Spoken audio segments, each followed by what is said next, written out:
state regime media known as Fox News is collapsing on air. They don't know what to do, and they're freaking out that prices right now are surging. And they even had one segment, and here's what they said. Here, play this clip. Prices are up in the United States for coffee. It's up almost 20%. Utility up 11.7%. And then electricity is up 5.1%, and vehicle repair, if you need your car fixed, it's up 11.5%. Yeah, there's no way that even state regime media Fox can hide it. They then bring on this MAGA Republican RNC chair, and he tries to say that the elections that took place on Tuesday were not as bad as they seem. He says, "I'm glad our Republican candidates kept things close, and we made the Democrats spend a lot of money." That's what you're bragging about? Here, play this clip. But they're not convinced that it's working, that things are becoming more affordable. What would you tell voters about when the things that you just mentioned are going to be felt by people across the country, that things will feel better, prices will feel lower? Well, listen, I have empathy and I feel for everybody across the board who's hurting and who's certainly hurting as a result of the Schumer shutdown. But some of these solutions are not going to be fixed overnight. We have to continuously work on them, and the president's doing everything that he can. And yes, in these elections, as bad as they were for Republicans, at the end of the day, these are deep blue states, not blue states, deep blue states. And listen, we made the Democrats spend a lot of money to keep these woke candidates elected. I mean, I'm glad we were able to keep it close, and they were spinning their wheels and spending lots of money. But listen, we've had a plan for the midterms from the beginning. We're sticking with that plan. And I think that at the end of the day, our plan is to make sure we keep the midterms on the Republican side, and we're continuing to move forward with that plan. Okay, next, you had Fox hosts. They got in touch with MAGA Republican Senator Lindsey Graham, and they asked him, so what do you think about this Democratic offer to come up with a compromise, end the government shutdown, extend the Affordable Care Act subsidies for Americans by 1 year, then agree to renegotiate and make sure Americans will have their health care for at least 1 more year, but then have a date certain so we could continue to extend these ACA subsidies even longer, but at least we can make sure for this year we preserve them. And Lindsey Graham says, oh, I think that's a horrible idea. Here, play this clip. Senator Graham, can we ask you about this new Democrat offer? What do you make of the 1 year ACA? Terrible, horrible. I'm not going to keep giving taxpayer dollars to the 5 largest healthcare insurance companies under Obamacare to get the government open. I'm going to do a whole other video about the Democratic senators and Congress members who called MAGA's bluff right here, because, I think it's a good faith offer. Frankly, I would want to make sure the Affordable Care Act subsidies are extended permanently, the same way Trump and MAGA extended the tax cuts for the billionaires permanently. But let's try to deal with the solution and come up with stuff. And MAGA's, there's nothing you can do for MAGA other than literally deprive 42 million Americans of their SNAP benefits and rip away healthcare. Cruelty's the point with these MAGAs. So then on Fox, they bring on Kevin Hassett. He's Donald Trump's top economic advisor. And he just straight up says, he goes, I think the Treasury Secretary was right when he said that there are major pockets in the economy that look like they may be in a recession. So yeah, there's lots of places in the economy that's bad. This is what Trump's own people are saying. Listen up. They're saying it on Fox. Here, play this clip. There's holiday travel, but there's business travel. Business travel is a really big, important part of air travel. And if 10% of business travel isn't happening, then those are deals that aren't being cut and hotel rooms that aren't being filled. And so the ripple effects and then the multiplier effects of all that are really, really large. And so I think that Secretary Bessent wisely said we're starting to see pockets of the economy that look like they might be in a recession. Now, we're not in a recession because of this, but there are pockets that are really hurting. And if we go another month or so, then who knows how bad the economy could be this quarter. And we know whose fault that will be. And here he is again.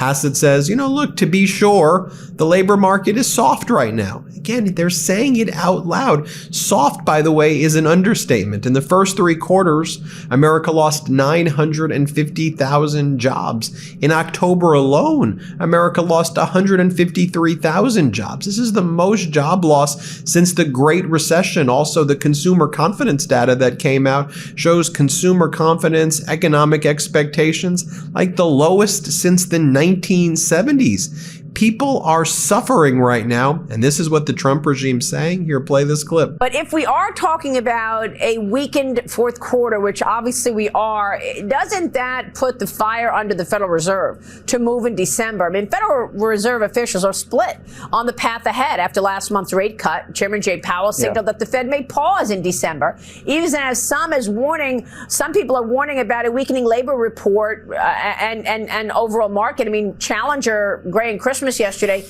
said that U.S. companies have announced more than 153,000 job cuts in October, and that is the highest for the month in 22 years, Kevin. So how would you assess the jobs picture, and what about the Fed? Well, the Challenger report was one of the worst. We have got like a whole bunch of different reports, and the Challenger report was one of the worst ones we've seen. But to be sure, the labor market is a little bit softer right now, in part, I think, because of the uncertainty over the government shutdown. Then they bring on their labor secretary, who, I call the anti-labor secretary, Lori Chavez DeRemer, MAGA through and through. And she says, we all need to remember was Trump was doing great, she says. She says the economy was roaring, jobs were being created. She said, but then this government shutdown happened. And so we, the MAGAs, we're just going to blame everything on Trump's government shutdown and say it was going to be so good, but then this happened. By the way, doesn't that sound familiar? That's what he was saying right before COVID, right? It was all going to be so great. But then Donald Trump mishandled COVID and said like a miracle it was all going to go away. And then it was terrible. So could we just analyze the first few months? By the way, the months before the government shutdown were not good, right? I mean, the first quarter, we saw a major contraction, negative growth. But go ahead, Lori Chavez DeRemer. Here, play this clip. The president has done a wonderful job because the consumer confidence was up. The momentum this administration was on with, energy prices down, grocery prices down. The stock market has been up. Economic growth, 3.8%, expected to go up even further. This Democratic shutdown has hurt the American men and women of this country who are working so hard every single day to just get ahead. And now I don't think Democrats even have taken that into consideration while they play these political games. And it's just to hurt this president and this administration and stop the momentum that we were on. You hear that? That's the sound of nostalgia meeting something brand new. I've always loved soda. It's one of those small joys from childhood I can never quite quit. But let's be honest, the sugar crash and the guilt, not so great. That's why I'm obsessed with Olipop, the new kind of soda that actually supports your health. Their latest collab is so fun. It's the Pineapple-iest soda from Bikini Bottom, a limited edition flavor called Pineapple Paradise, inspired by SpongeBob's iconic pineapple home. It's juicy pineapple sweetness with a splash of mandarin, pure liquid joy, just like SpongeBob himself, and each 4-pack has 5 collectible SpongeBob can designs hidden inside. It's like a treasure hunt. You never know which one you'll get. Collect them all and unlock sweet rewards at drinkolipop.com/SpongeBob. Olipop has all the soda taste you grew up with, but only 2 to 5 grams of sugar per can and 9 grams of prebiotic fiber to support your gut health. Get $2 off a 4-pack of Olipop, any flavor, including SpongeBob, at drinkolipop.com/Meidas. That's drinkolipop.com/MEIDAS. Available online and in stores nationwide at Walmart, Target, Whole Foods, Kroger, Publix, and more. Olipop, soda you'll actually feel good about drinking. Next, Fox brings on MAGA Republican Senator Rick Scott, who before he was a senator, he was involved in the largest Medicare and Medicaid criminal fraud scam in American history, nearly $2 billion. That's how this guy got rich before going into politics. And he's like the main person that MAGA wants to be involved in cutting fraud, waste, and abuse in these programs. Literally, Mr. Waste, Fraud, and Abuse, a guy who invoked his Fifth Amendment multiple times and whose company settled criminal charges. That's who MAGA's putting in charge of all of this. He just gets up there and he's like, we really just have to admire Donald Trump's stamina. I mean, this man is so fit. I mean, these people are so utterly pathetic. Here, play this clip. He hates war. He hates war. He's trying to bring peace to the Middle East. think about how many people's lives will improve if we could get peace in the Middle East. And so, I'm very appreciative of his hard work. I was over there at breakfast on Tuesday, and this guy, Trump, is just busting his butt every day, working hard to get our economy going, to bring peace. I mean, you really have to admire. He's got a lot of stamina. And also, he's doing the rare earth deals that are going to free us from the extortion that China has put us through. Then you bring on MAGA Republican Congress member Tom Emmer, and he says, the real issue here is these Democrats they're scared to death to reopen government. It's insane. Then he goes and somehow tries to link this with assassination attempts of Donald Trump. By the way, what are you even talking about? The person in Butler who attempted the assassination or whatever happened in Butler came from a MAGA family. I mean, it was like a Republican MAGA Trumpy family. Anyway, here, play this clip. Most of these senators are scared to death that if they vote to reopen the government, the insane, I would argue, the people that frankly fantasize about the assassination of our great president, that they will turn on them. So they're doing this for the smallest group of people, the most violent and virulent, as opposed to the American people. We just need 5 of them to grow a spine today and get this thing to the president's desk. Then Fox had to embarrass itself more. They gave Melania Trump their Patriot of the Year award.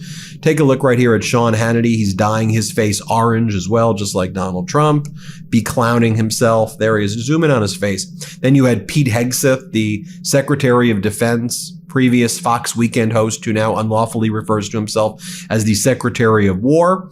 And he gives a speech at this Fox Patriot Award event that Melania Trump won their Person of the Year. I mean, just think, this is like worse than North Korea, folks. This is some weird state regime media stuff.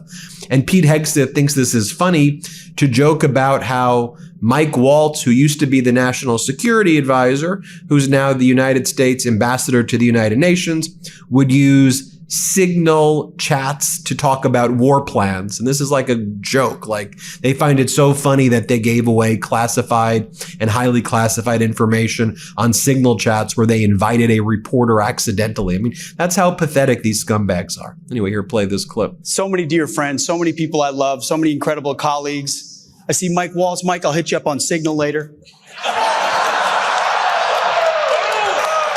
Too soon? Come on. Then you have Treasury Secretary Scott Bessent. Scott Bessent was like, I think next year's our year. We're on the cusp of liftoff. Just you wait until 2026, 2027. The best is yet to come. Here, play this clip. Well, I want to talk about jobs. The 300 permanent jobs in this one, but we're not getting a jobs report today. So going forward, when can we see some of these investments turn into real jobs that the president's been talking about? Well, I think this is the perfect example, because when I was talking to the folks here, there are 800 construction jobs building this facility. They think that they can make it 6 to 10 times bigger. They bought all the land around this. Where we're sitting used to be a soybean field in rural South Carolina, and so I think we are at the cusp of the liftoff in 2026, 2027. The President Trump was committed to bringing the manufacturing jobs back to America, and this is the start. And the good part about this is not only this high-paying jobs, this is part of national and economic security, Ed. Again, just completely, utterly pathetic. Then you had Byron Donalds, MAGA Republican Congress member, who says, anything bad in the economy, inflation, that's all the Democrats' fault. He's like, you just got to blame the Democrats for literally everything. So what are you going to do? Like, 4 years in, everything's going to be the Democrats' fault. I mean, these people are such babies. They just whine about everything. They blame. Here, play this clip. The inflation that is still hurting in some respects our economy, that was unleashed by the Democrats with no Republican votes. Healthcare policy in our country, where premiums have skyrocketed, deductibles have skyrocketed, that was passed through by Democrats with no Republican input. And now they're back saying they need even more subsidies to cover up their irresponsible healthcare policies. That was pushed through by them.